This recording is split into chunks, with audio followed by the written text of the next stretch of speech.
Hello, everybody, and welcome to today's devotional.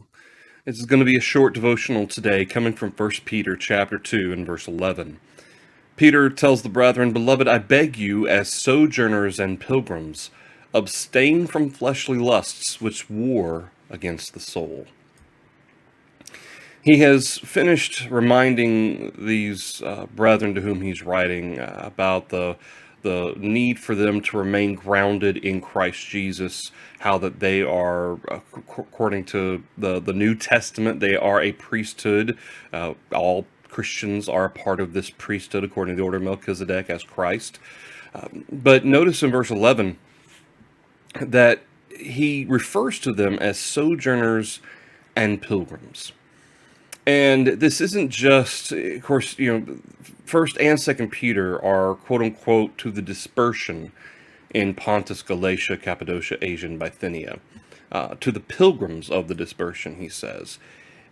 Some people think that First and Second Peter are specifically to the Jews of the dispersion, and certainly, yeah, sure, there's going to be some Jewish brethren of the dispersion here, of the Jewish dispersion in these places. But I tend to think that Peter is actually kind of utilizing that imagery of the Jewish dispersion of Jews throughout the region of the Roman Empire, and is now relating that to the Christian dispersion.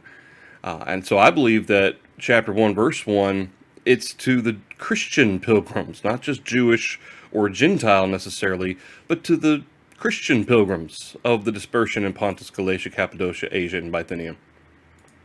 And this is part of what makes this passage here in First Peter chapter 2 and verse 11 so important, to recognize that he's not referring to them as physical sojourners and pilgrims, but as spiritual ones. Now, are there aspects of First and Second Peter that are going to apply to the Jewish brethren? Sure, there are, but there's just as much that's going to apply to the Gentile brethren, or all brethren, regardless of Jew or Gentile, as well. But the reminder that Peter wants to give these brethren, that you are you're pilgrims, you're journeying on this earth, because this world is not our home. He says, abstain from fleshly lusts which war against the soul.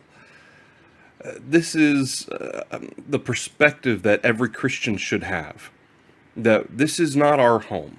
And even though in the flesh, certainly there are things that God has given us to enjoy, there are blessings that we have in the flesh, there are loved ones we have in the flesh.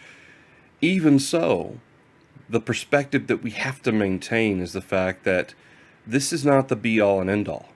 This world is not what we are setting out to achieve.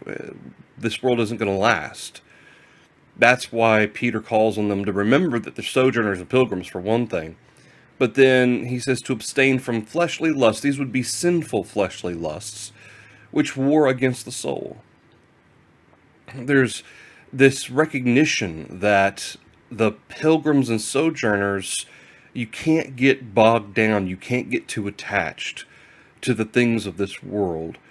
And even more so, you can't allow in your journey, you can't allow these stumbling blocks, this adversity to cause you to lose your way.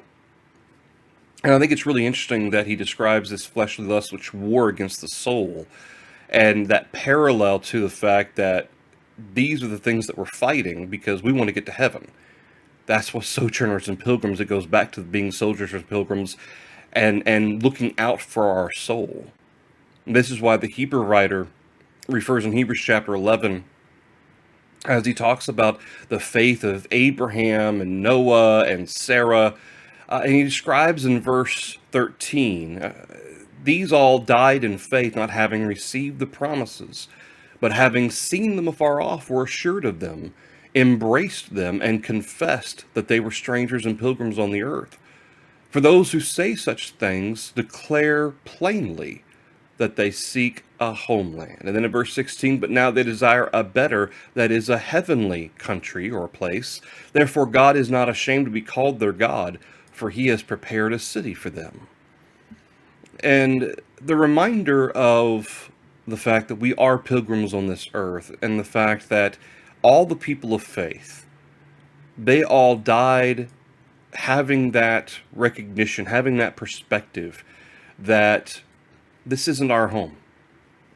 This, excuse me, this earth is not what we're here for. We're here for that heavenly city that God has prepared for us.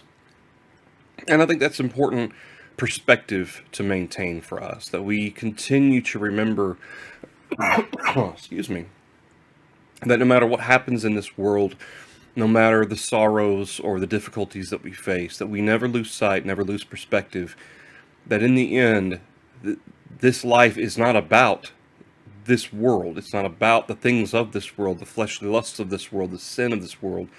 It's about getting to the next in a state that is right before God. And that needs to be our goal every day. That needs to be our reminder every day, that when we go to work, when we go to school, when we go on summer break, whatever it may be, that we remember that God has given us all things richly to enjoy for some of these six. Within the, as long as it's not sinful, obviously. But no matter how enjoyable vacation may be, no matter how used to the routine we get, we need to remember that this isn't the end. This is not what all this is built up to. That we're looking forward to something better, something greater, something that endures and will last. And that is that heavenly city that God has built and ready for us for whenever Jesus may come back. All right, that's the devotional for you today. Lord willing, our next devotional will be tomorrow. I hope to see you all then. Thank you, everybody.